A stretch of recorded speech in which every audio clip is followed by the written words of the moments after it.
This question is from Harsh from Agra. Namaskaram, Sadhguru. It has taken nearly 3 decades to resolve the Ram Janma dispute. With Ram Mandir Bhumi Puja just days away, there is a lot of excitement in Ayodhya. Even though Ram was a king, why is he worshipped even today? I want to understand how Ram is relevant in today's times. Well, because he's from Agra, he's calling him Ram. Where we are from, we call him Rama. So we will not give up that in case somebody just forgets that I'm South Indian, because looking at my name, some people think I'm a Punjabi. My name and my name and my mane, both, they think I must be a Punjabi. No, we call him Rama. I won't go further down to Tamil Nadu and call him Raman, then people will be confused. They may think that I'm talking about somebody else. Rama. See, this is the beauty of this culture, that there is no the God.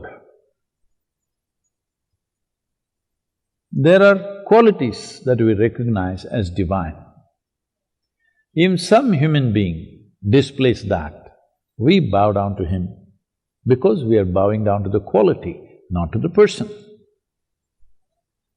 This is something that most of the world will not understand because they've been psyched with very dogmatic religions. What is God, what is devil, what is man, what is woman, everything is clearly defined.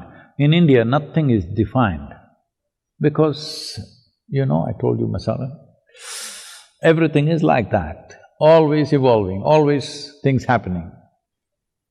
This costs a lot of life and energy to keep yourself disorganized and still move in one direction. But this is like a swarm of starlets or like a swarm of bees.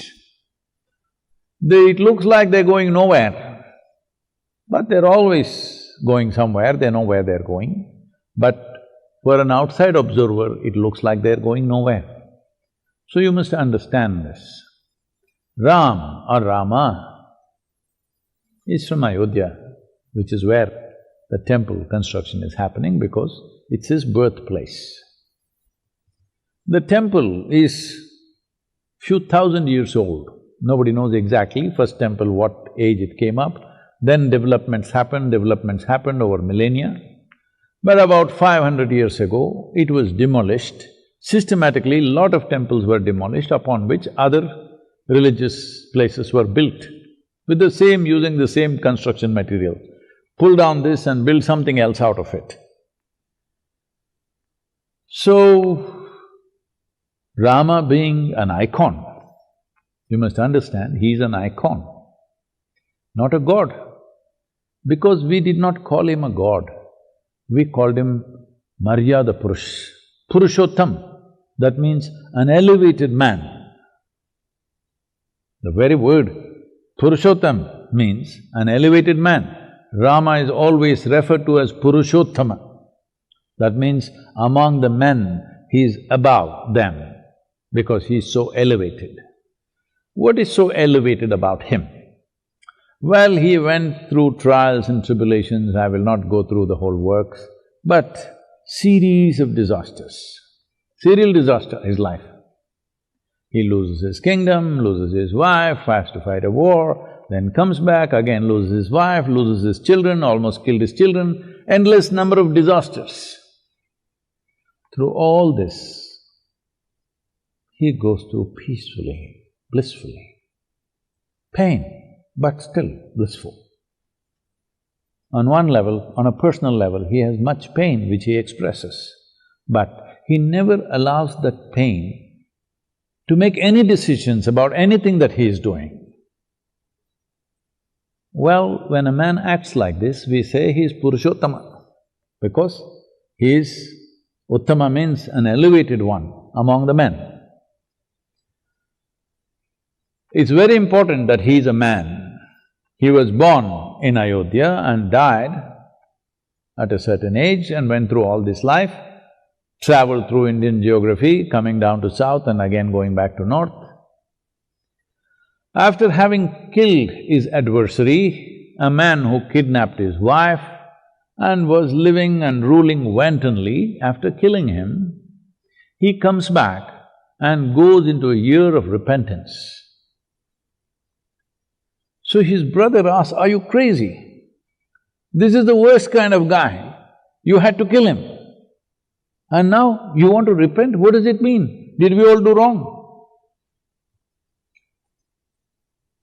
So Rama said, "See, there are many negative things about this Ravana, but he was a great devotee and he was a great administrator of his kingdom. He exploited everybody else, for which I had to kill him. But he was a great devotee. For that I'm repenting, that I killed a devotee." Well, this man needs to be emulated, and it's very important that he is a man.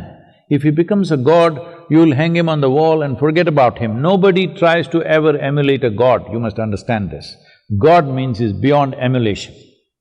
That is the idea of human mind. A man means, if he's doing really wonderful, naturally there is an aspiration in everybody, why can't I be like this? So it's extremely important that he is a man. He was a king, he lost his kingdom and again came back and walked away from all the wealth and pomp of his kingdom just because somebody else was upset. His stepmother was little upset and she was doing little kuchu-kuchu behind his back. She said, "If this is what you want, I will leave." Well, this man needs to be emulated. When people are hanging on to power like crazy today, no matter what, even if they lose the election, they don't want to go. At a time like this, emulating Rama is very, very, very important. So why is this temple important? The temple is important because in many ways, at least in the northern part of the country, in south, not so much, it is very much there but not so much. But in the north, Rama is their spirit. And 500 years ago, when foreign invaders from Turkey and some from Mongolia later on, they came and they systematically went about destroying all the temples, which were ancient temples built long time ago, which was the fundamental force for that society, and put up whatever they wanted to put up hurriedly on top of it. This dispute has been raging. This dispute has been in the court for, I think, if I'm correct, about 135 years, since the British era. It has been in the court and going on and on and on. Because we have developed a certain kind of wanting to be politically correct at any cost, unfortunately, in the country, no judge has been wanting to take a call on it. Everybody is pushing it so that his term is over, let the next one handle the trouble. Because two communities are fiercely contesting as to whose property is it. But now the Supreme Court, after a long process of nearly 3 to 4 decades in the Supreme Court, it's been going on, now it came to a conclusion, looking at all the proof, clearly, archaeological proof, clearly more than 100% it suggests that there was a temple and it was pulled down, hurriedly they put up a building on top of it. So they said, this must be built as temple. For the other community, they allotted another piece of land close by, within 20 miles or 20 kilometers or something like that. They said, you build your place there, let them build their place here. So it is not just another temple, it's a resurrection of India's spirit. Because it is not just one particular denomination or religion who looks up to Ram. There's a whole lot of people, people who belong to other religions who also want to emulate him, who also eulogize him in many, many ways. So in many ways, Ramayana, the story of Ram, has been so much a part of Indian ethos. So it is almost like a resurrection of a damaged national spirit. So I think it's a good thing it's happening, because otherwise unnecessary hatreds against other communities will continue. With this resolution, a whole lot of minds and hearts are cooler, which is a good thing for the future of the nation, and unnecessarily frictions going on endlessly between two communities. So I think one major problem has been settled. So on 5th of August, they're laying the foundation stone and they're planning to build a grand temple, probably in record time, because in the last 25-30 years, I think, they have carved all the pillars, the columns, this, that, everything, whatever the stone part of the work, stonework part, has been all kept ready, stored somewhere else, and they will just have to assemble that. The rest of the structure should come up pretty fast. Hopefully, in 24 months or 30 months, this grand temple will be up. And because of the virus situation, they have sent out only 150 invites. Otherwise, probably 10 million people would be there, 10 to 12 million people would be there for this opening of the temple or even foundation laying, but only 150 invites are sent out. So rest is being live telecast, people can see it on the television or maybe it's webcast, I don't know. So I think it's a landmark in terms of resolving disputes which continue for a long time, unnecessarily festering in a society like a wound. I think it should cool down many people.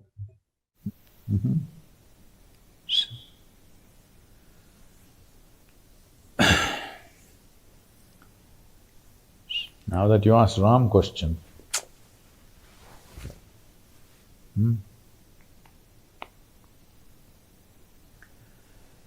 Ye tirugananu dayachu chadava inavam shottama Rama. Ye tirugananu dayachu chadava inavam shottama Rama. Natarama bhava sagaramidhanu nalinadhalekshana Rama. Natarama bhava sagaramidhanu nalinadhalekshana Rama. Shri Raghunandana Sitaramana Stritha Poshaka Rama. Shri Raghunandana Sitaramana Stritha Poshaka Rama. Karunyalaya Bhaktavaradhaninu Kannadikanupurama. Karunyalaya Bhaktavaradhaninu Kannadikanupurama. Krurakarmamulu nerakachesiti Neramulenchakurama. Krurakarmamulu nerakachesiti Neramulenchakurama. Daridryamu pariharamu sayyave Daivashikamani Rama. Daridryamu pariharamu sayyave